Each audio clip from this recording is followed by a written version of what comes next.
Baik, jadi perkenalkan, saya Komang Stamarta dengan NIM 2002612124. Jadi saya sebagai dokter muda Departemen Anestesiologi dan Terapi Intensif FK Uned RSUP Sanglah.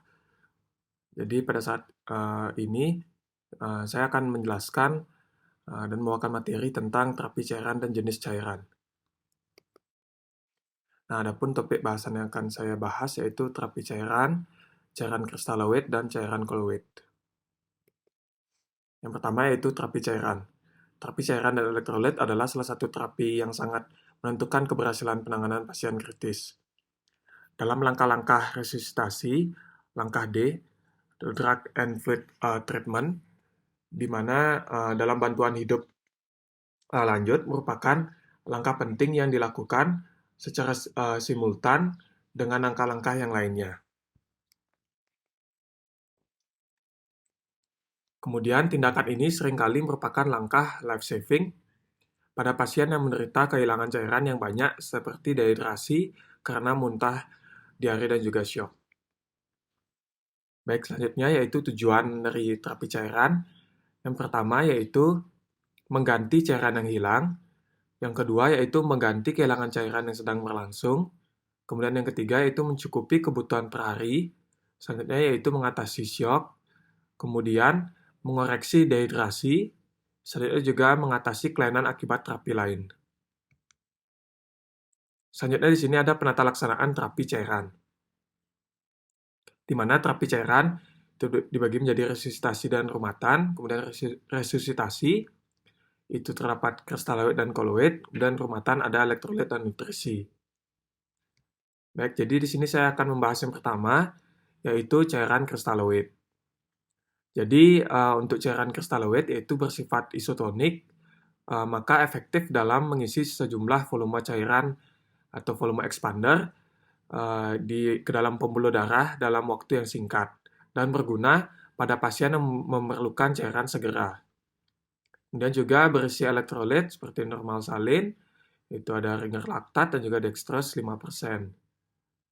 Selanjutnya juga pada waktu paruh kristaloid di intravaskular itu sekitar 20-30 menit.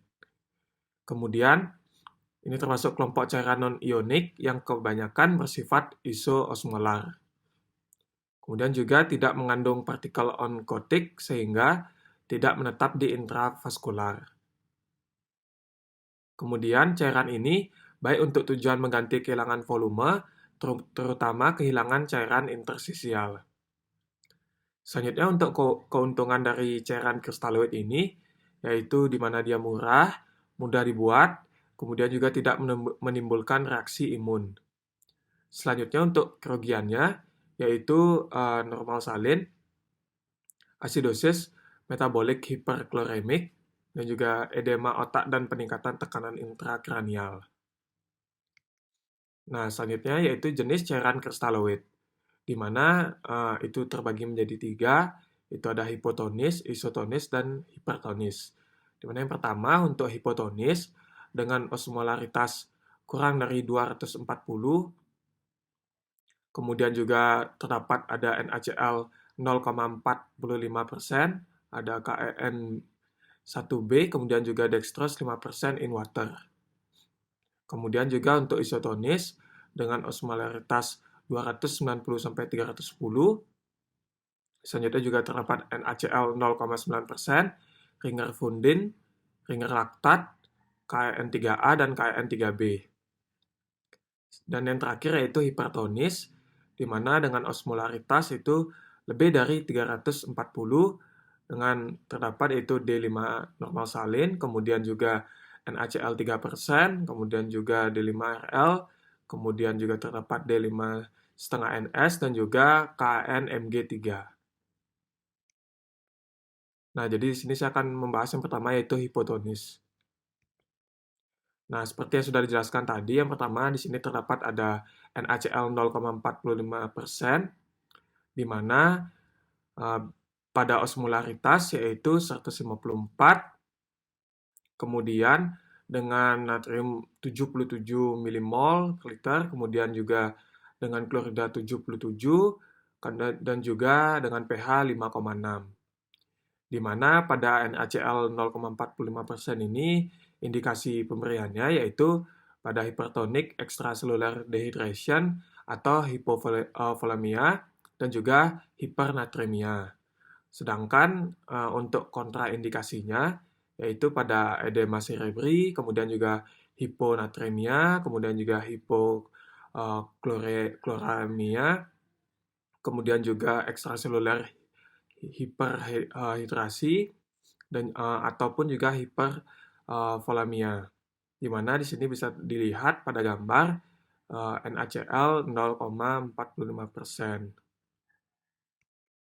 Selanjutnya yaitu KN1B, di mana untuk osmolaritasnya sendiri yaitu 285, kemudian juga dengan dekstrosa 37,5 gram per liter, kemudian juga untuk KN1B ini sebagai larutan awal bila status elektrolit pasien belum diketahui, misal pada kasus kegawat daruratan dengan keunggulan tidak mengandung kalium sehingga dapat diberikan pada pasien dengan berbagai kadar konsentrasi kalium serum, kemudian juga mengandung klor dalam jumlah rendah sehingga tidak memperburuk asidosis, kemudian juga kandungan glukosa yang rendah sehingga tidak memperburuk hiperglikemia, dan juga sebagai larutan yang hipotonis sehingga terdistribusi ke kompartemen intraseluler dan ekstraseluler. Selanjutnya juga ada pun kontraindikasinya, yaitu pada hiponatremia, kemudian juga pasien dalam keadaan koma akibat insulin, dan yang terakhir yaitu alergi sodium chloride. Selanjutnya yaitu D5W, di mana untuk osmolaritasnya yaitu 252 miliosmolaritas per liter, kemudian juga glukosanya itu 50 gram per liter dengan pH itu 4,5. Di mana pada D5W ini memiliki indikasi pemberian pada hipoglikemia dan juga hiponatremia. Sedangkan pada kontraindikasinya yaitu seperti edema cerebri, peningkatan tekanan intrakranial, dan juga hipernatremia dan juga hiperglikemia. Ini bisa dilihat pada gambar contoh dari D5W.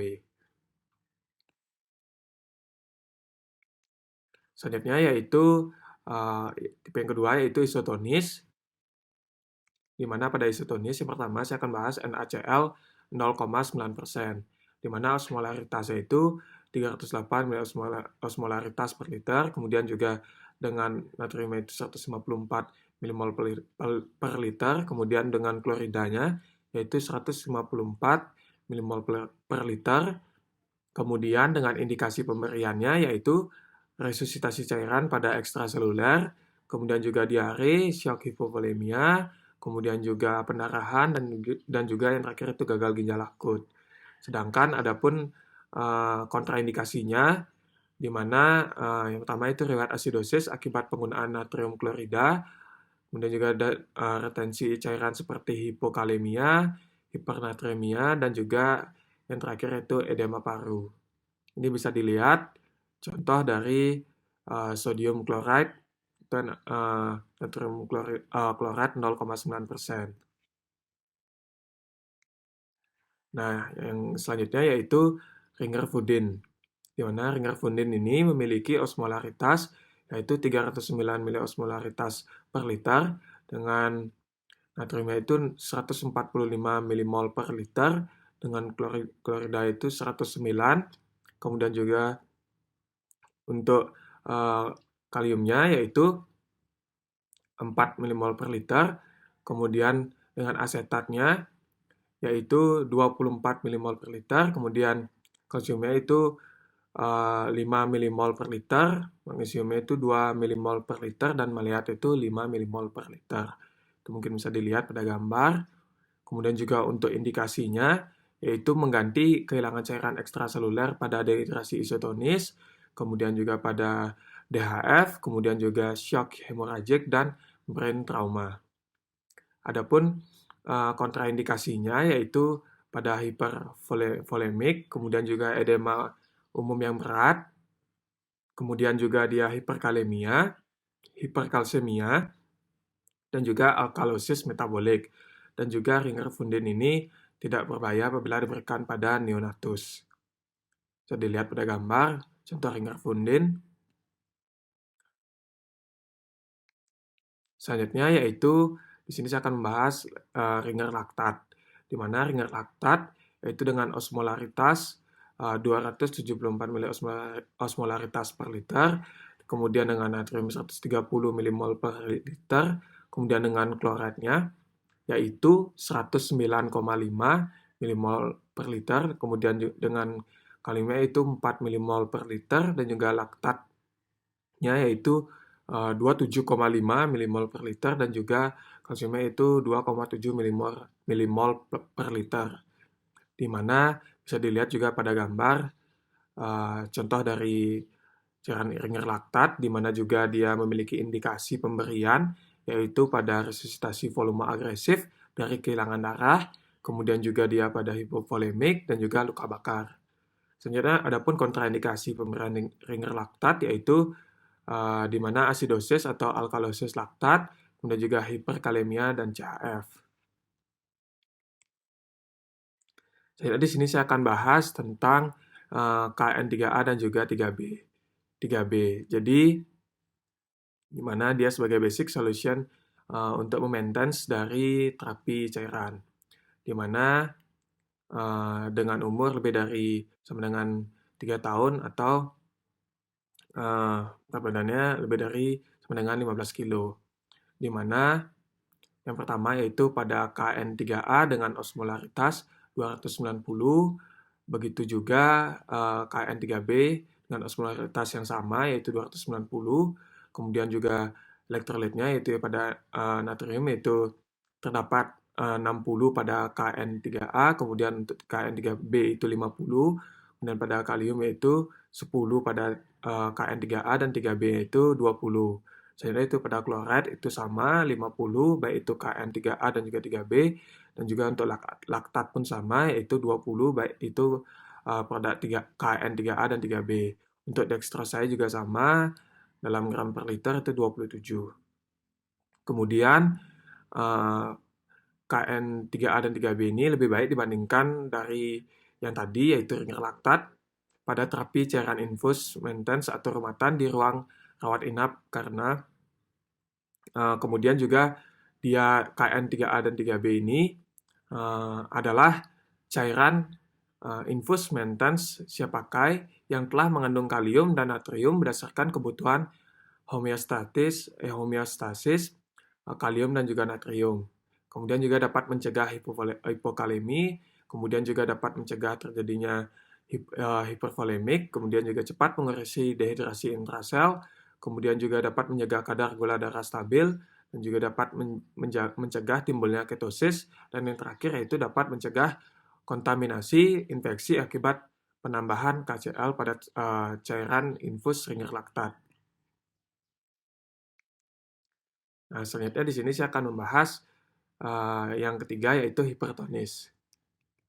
Di mana yang pertama di sini saya akan membahas D5NS, di mana dextrosa 5% dan natrium salin, di mana osmolaritasnya yaitu 561 miliosmolaritas per liter dengan natriumnya 154 mmol per liter, dengan kloridnya itu 194. Sedangkan untuk glukosanya yaitu 5000 mmol per liter.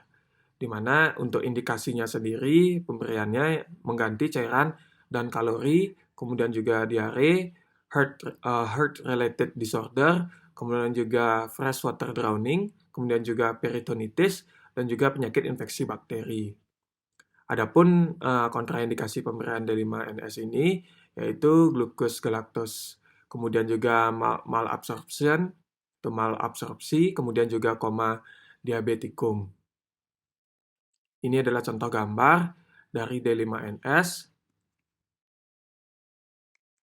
Selanjutnya di sini yang selanjutnya yaitu NaCl 3%, di mana dengan osmolaritas yaitu 1026 miliosmolaritas per liter, kemudian juga dia dengan natriumnya 513 mmol per liter, dan juga dengan kloridnya 513 mmol per liter, di mana indikasi dari pemberian NaCl 3% ini pada hipokleremia, kemudian juga severe hiponatremi, kemudian juga muntah dan juga diare.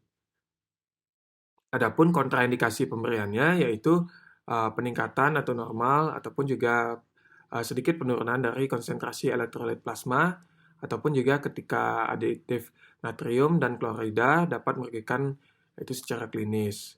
Di mana ini adalah contoh gambar dari NaCl 3%. Selanjutnya yaitu D5RL, di mana dengan osmolaritasnya yaitu 525, kemudian dengan natriumnya 130 mmol per liter, dengan kloridanya itu 109, kemudian dengan kaliumnya itu 4 mmol per liter, dengan kalsiumnya 3, kemudian laktat yaitu 28, dan yang terakhir itu glukosanya yaitu 5000 mmol per liter. Di mana indikasi dari pemberian D5RL ini yaitu agen alkalinisasi, kemudian juga sebagai sumber cairan, kemudian juga elektrolit dan juga kalori. Adapun kontraindikasi pemberian D5RL ini yaitu pasien dengan terapi ceftriaxone, kemudian juga hipersensitif natrium laktat, dan yang terakhir yaitu neonatus. Ini adalah contoh gambar yaitu pada cairan D5RL. Bisa dilihat. Selanjutnya yaitu D5 setengah NS, di mana dengan osmolaritas yaitu 432 miliosmolaritas per liter, kemudian dengan natrium 77 milimol per liter, dan dengan kloratnya 77. Kemudian untuk glukosanya yaitu 50 milimol per liter. Adapun indikasi pemberiannya yaitu hipovolemik, nutrisi dan rehidrasi post-operasi. Kemudian untuk kontraindikasinya sendiri yaitu glukos galactose, kemudian juga glukos galactose malabsorption, kemudian juga koma diabeticum. Ini adalah contoh gambar dari D5 1/2 NS. Nah, untuk yang selanjutnya yaitu KN-MG3, di mana untuk osmolaritasnya sendiri yaitu 695 miliosmolaritas per liter, kemudian dengan Na plus yaitu 50, kemudian untuk klorat itu 50 milimol per liter, untuk laktatnya yaitu 20 milimol per liter, dan juga untuk kaliumnya itu 20 milimol per liter. Di mana untuk indikasinya yaitu pada anoreksia, kanker, kemudian juga malnutrisi, meningitis, diabetik asidosis, dan asupan oral inadekuat, stroke. Kemudian untuk kontraindikasinya, ada pemberian KN-MG3 yaitu asidosis laktat, kemudian juga hiperkalemi, oliguria, kemudian yang terakhir yaitu aritmia. Bisa dilihat contoh gambar dari KN-MG3. Nah, yang selanjutnya setelah saya membahas tentang cairan kristaloid, di sini saya akan membahas cairan koloid, di mana sifatnya hipertonik, kemudian juga dapat menarik cairan dari luar pembuluh darah, kemudian juga molekul besar, tidak mudah keluar dari intravaskular. Kemudian juga cairan yang mengandung albumin dan plasma. Sebagian besar ini menetap di intravaskular, itu kurang lebih 3-6 jam, di mana koloid itu bersifat plasma expander, akan menarik cairan ekstravaskular ke intravaskular, di mana yang alami itu albumin, kemudian sintetik itu ada dextran, gelatin, dan juga Hes. Kemudian keuntungan cairan kristaloid sendiri yaitu cairan tetap berada di intravaskular, kemudian albumin bersifat fisiologis. Kemudian untuk kerugiannya sendiri yaitu harganya mahal, kemudian terkadang menimbulkan reaksi alergi. Nah, yang pertama di sini yang alami atau albumin, di sini di mana protein plasma itu 5%, dengan albumin 5% dan 25%. Di mana untuk albumin sendiri itu indikasi pemberiannya itu pada hipoalbuminemia, kemudian juga penambah volume plasma. Kemudian adapun kontraindikasinya yaitu pada gagal jantung dan anemia yang berat. Ini bisa dilihat contoh dari gambar albumin, baik itu yang 5% dan juga 25%. Yang selanjutnya yaitu dextran, di mana indikasi pemberian dextran itu shock hipovolemik dan juga profilaksis tromboemboli, di mana untuk kontraindikasinya sendiri yaitu pada pasien dengan gagal ginjal, gagal jantung kongestif yang berat, kemudian kelainan pendarahan seperti trombositopenia dan juga hipofibrinogenemia. Ini adalah contoh cairan dextran, bisa dilihat pada gambar. Nah, selanjutnya yaitu gelatin, di mana gelatin punya berat molekul yaitu 30 kDa dengan indikasi pemberian yaitu stabilisasi sirkulasi perioperatif dan penggantian volume primer pada hipovolemik. Adapun kontraindikasi dari pemberian gelatin yaitu infak miokard, kemudian gagal jantung kongestif, dan juga shock normovolemik. Ini adalah contoh dari gambar gelatin, bisa dilihat pada gambar. Kemudian yang terakhir yaitu Hess, yaitu di mana memiliki osmolaritas 308 miliosmolaritas per liter dengan berat molekul 130 kDa, kemudian juga dengan pH yaitu 4 sampai 5,5, kemudian dengan natrium 154 mmol per liter dan klorat itu 154 mmol per liter. Di mana indikasinya yaitu pada terapi dan profilaksis hipovolemik, kemudian shock yang berkaitan dengan pembedahan, dan juga yang terakhir itu infeksi. Adapun kontraindikasi pemberiannya yaitu pada gagal jantung kongestif yang berat, kemudian juga gagal ginjal, sepsis, dan gangguan koagulasi berat. Ini bisa dilihat pada gambar contoh dari cairan Hess. Kemudian selanjutnya di sini saya akan menjelaskan tentang perbandingan antara cairan kristaloid dan cairan koloid, di mana bisa dilihat dari sifat-sifatnya, yaitu yang pertama dari berat molekul, yaitu pada kristaloid itu lebih kecil, kemudian pada koloid itu lebih besar. Selanjutnya untuk distribusinya, itu pada kristaloid itu lebih cepat, kemudian pada koloid itu lebih lama dalam sirkulasi. Kemudian pada faal hemostasis, itu kristaloid itu tidak ada pengaruh dan koloid itu mengganggu. Selanjutnya untuk penggunaannya yaitu pada kristaloid untuk dehidrasi, sedangkan untuk koloid itu pendarahan masif.